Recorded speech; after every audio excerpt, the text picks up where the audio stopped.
பதியம் வந்திருக்கிறாளே சத்தி ஒன்று சமயம் பதினாறாக அமர்ந்து உலக மக்களையே காத்து ரசிக்கக்கூடியவள் தான் அந்த அங்காள பரமேஸ்வரி. உண்டு சத்தி ஒன்றுதான், ஆனா 16 அம்சத்தோடு அமர்ந்திருக்கிறாளா அந்த அம்மன். அந்த அம்மனுடைய அனுகிரகத்தினால் ஆடு கோழி பன்று என்று முப்பூசை செய்கிறார்கள். புரியுதா? அந்த அம்மனானது தினந்தன மாலையில் ஒரு அம்மனுக்கு அமாவாசை தினமன்று இன்றெல்லாம் இன்னைக்கு ஊஞ்சல் திருவிழா நடக்கும். இன்னைக்கு பெருத்த ஊஞ்சல் திருவிழா நடக்கும். லட்சக்கணக்கான பேர் அங்க நிற்பாங்க. அதே போல நம்ம பெரியாய் கோயில்லயும் அப்படிதான் இருப்பாங்க. இங்கேயும் ஊஞ்சல் திருவிழா நடக்குது. இவ்வளவு காலம் இல்லாம இப்ப 2 வருஷமா மாதா மாதம் அமாவாசை என்று அந்த அம்மன் பெரியாய்க்கு நல்ல முறையாக நடத்துகிறார்கள். அப்படிப்பட்ட அம்மனுடைய அவள் குலுக்கும் பத்தும் மன்னன் தொகை அடைந்தாரே தாக்கம் நீராகும் அம்மா.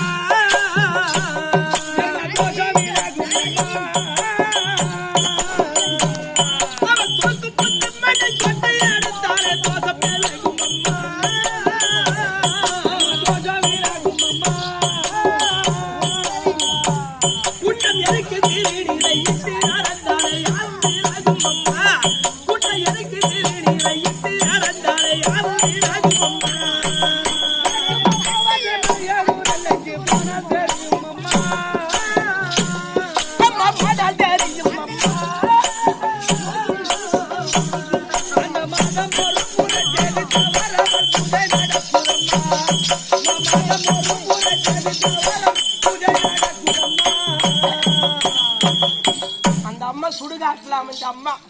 அந்த அம்மனுடைய புத்து மண்ணை எடுத்து நெத்தியிலே இட்டுவிட்டு நீ எங்க சந்தாலும் உன்னை பிடித்த பேய் பிடி வைப்பு சூடியம் அத்தனையும் விலகி விடுமா அந்த அம்மனுடைய அனுகிரகத்தினால். அது எப்பேற்பட்ட அம்மன்? அந்த சூரனின் உடலை கிழித்தவளே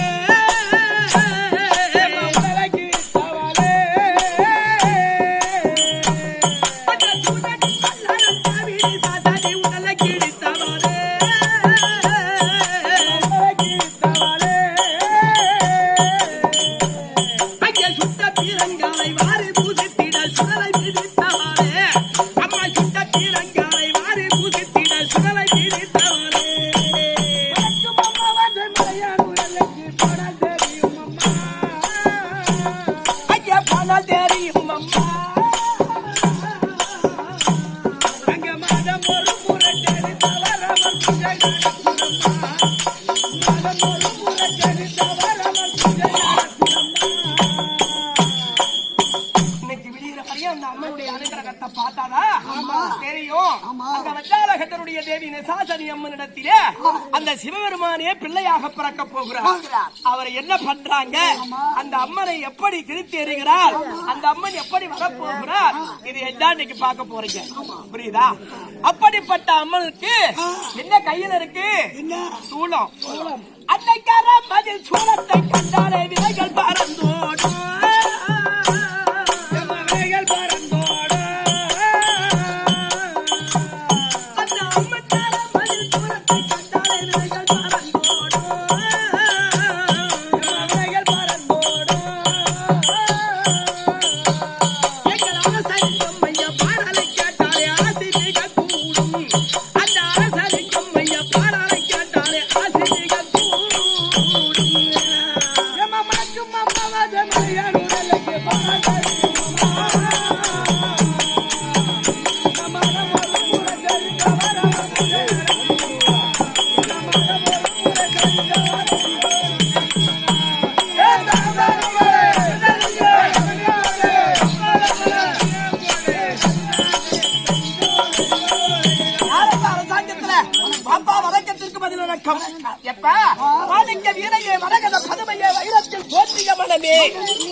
முனிவரின் மாதுள செல்வையே மாதுள சிவந்த விழியே ஆணிப்பெண் தரத்தில் எங்களை அரசாண வைத்த தேவி அறியாத நெஞ்சினில் ஓமெனும் இடத்தினில் பிரணவம் தந்த ஆகிய அம்மனாகிய பெரியநாயகி அம்மனுடைய பெயர் விளங்கும்படியாகும். இது என்ன ஊரு? பாளையங்கால் நகரத்தில் இருக்கும்படியான நம்மை போல் நாடகாசான்களுக்கும் பெரியோர்களுக்கும் தாய்மார்களுக்கும் உனக்கும் எங்க கம்பெனி சார்பா பணியன்பாட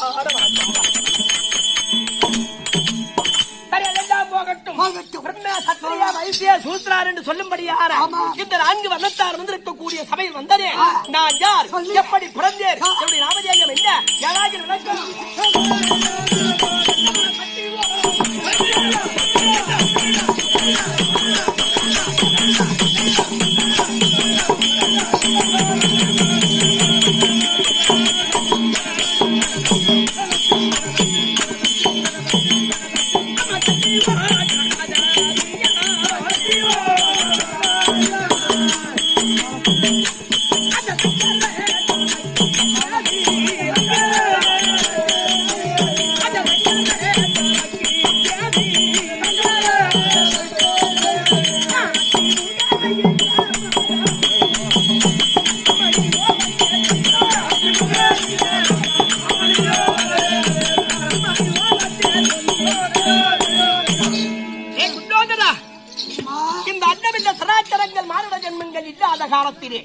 இந்த பூமையும் ஆகாயமும் ஒரு கோடிவிட்டை பாவனையாக இருந்ததா.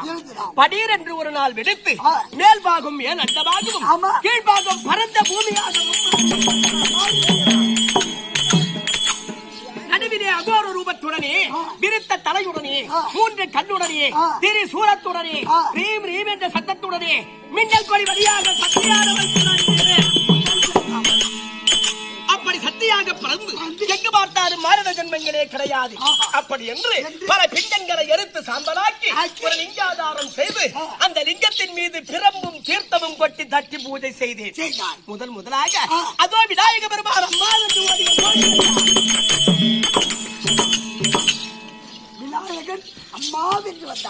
நமக்கு மகனாச்சது.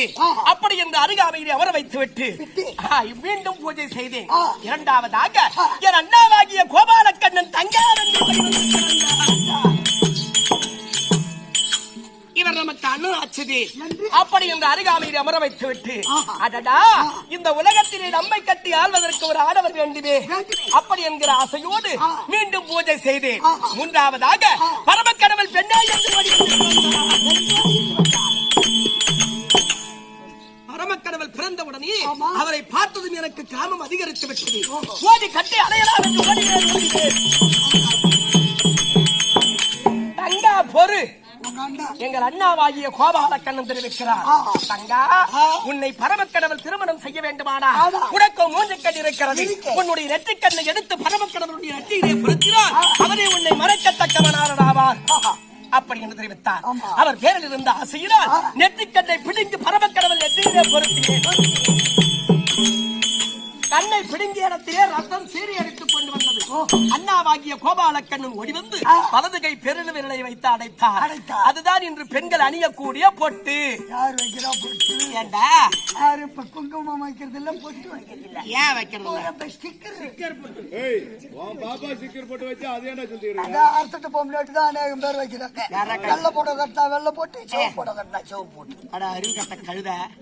இன்னைக்கு 100 பேத்துல 90 பேரு அதாவது குடும்பத்துக்கு கட்டுப்பட்ட பெண்கள். புரியுதா? விதவை என்றால் விதவையா இருப்பாங்க. இப்ப அழகா பொட்டு வச்சுக்கிட்டு நடக்கிறான். நீ இழந்த கம்மியாட்டிய பார்த்து கட்டிட்டு வந்தவனா இருப்பான்னு நினைக்கிறேன். அவன் பாப்பா வைக்கிறத அவன் பார்த்து அதே மனப்பாடம் ஆயிடுச்சு. அதான் சொல்றேன் நான். அதனாலதான் இப்படி சொல்றேன். இன்னைக்கு பாரு நல்லவங்க குங்குமத்தை வைத்து மஞ்சள் குங்குமத்தோடு மஞ்சள் பூசிதான் முதல்ல குளிப்பாங்க. முதல்ல தெரியுமா? அதை ஏன் பூசுறேன்? ஏடா பஞ்சு முகத்துல போட்டா 10 பேர் பாப்பாங்களா? அதுக்கு நீ ஏன் போட்ட? என்ன பண்றான்?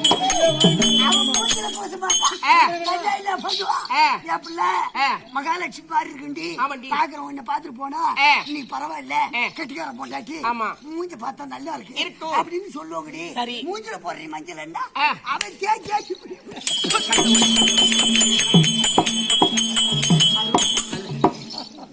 நல்லபடியாதான் முகத்துல போட்டு இவன் அசிங்கப்படுத்திக்கிறான். கைத ஓடிப்போம் சொல்லி புண்ணியம் இல்லடா. நடத்தளவியாகுமா தான் பெற்ற செல்வம், நீரளவியாகுமா நீராம், நூலளவியாகுமா நுண்ணறிவு, குளத்தளவியாகுமா குணம். குளம் அந்த மாதிரி குளம். நீ இத மாதிரி பேசுற அதான் நரியின் குணம் நடையில் தெரியும். ஜாதி இருக்கணும், வாழ்க்கையில் தெரியும். ஜாதிமா ஜாதி கஞ்சம் ஜாதி எதுக்குமே அஞ்சாது. கைத நீ மொட்டை மாட்டாங்க.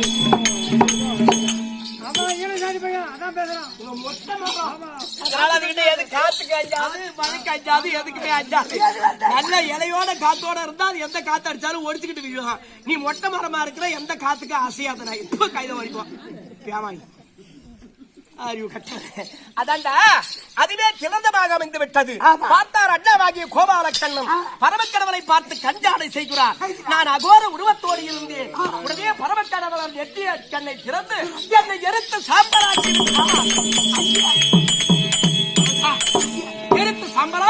மீண்டும் அழகான பெண்ணாக உருவெடுக்க செய்து பரமக்கடவுளையே மறந்தேன். மீண்டும் எப்படி இருந்தேன் தெரியுமா?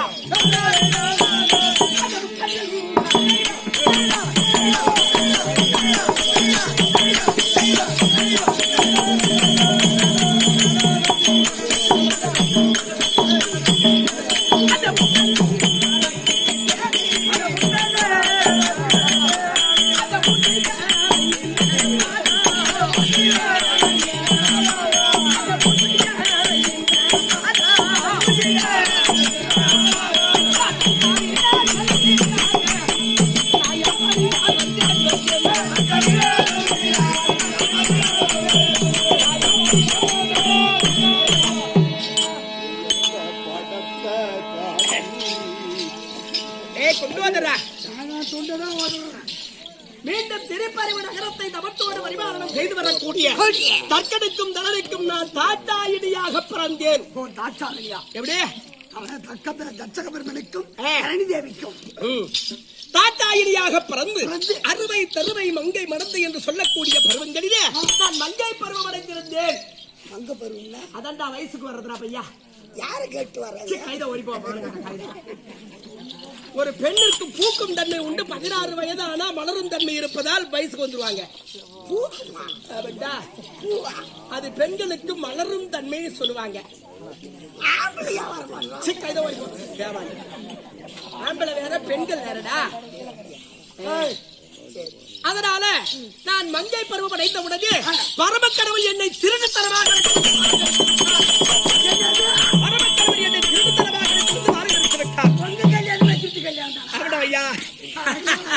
அன்று தேவர்கள் செய்ததை இன்று மாநிலர்கள் செய்கிறார்களா என் பாப்பா கூட சர்ச்சை பண்ணி எடுத்து பரியாரி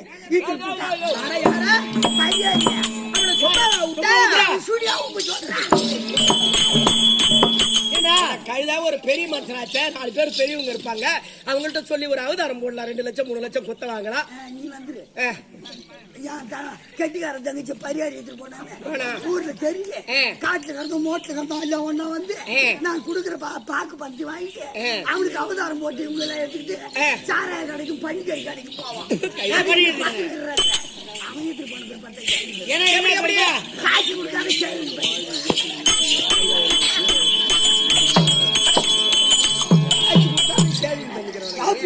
அதனால்தான் பரிகாரிட்ட போட்டி விட்டுட்டேன் அனுப்பி விட்டான்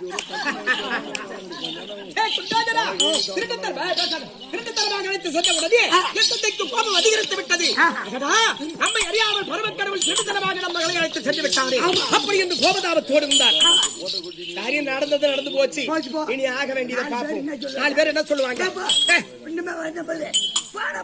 போனவனோட விட்டுறேன் நல்ல குடும்பம் தான் தண்ணி போன வயல மடைய திருப்பு அப்படின்னு சொல்லுவாங்க இப்படி சொன்னபடி என் தந்தைக்கு கோபம் ஆறி சரி நம் மகளுக்கு கொடுக்க வேண்டிய சீர்வரிசைகளை நான் கொடுக்க வேண்டும் அப்படி என்று சேரா சேனையங்களை கொட்டிக் கொண்டு மேல தாளத்தோடு எனக்கு கொடுக்க வேண்டிய சீர்வரிசைகளை நான் எடுத்து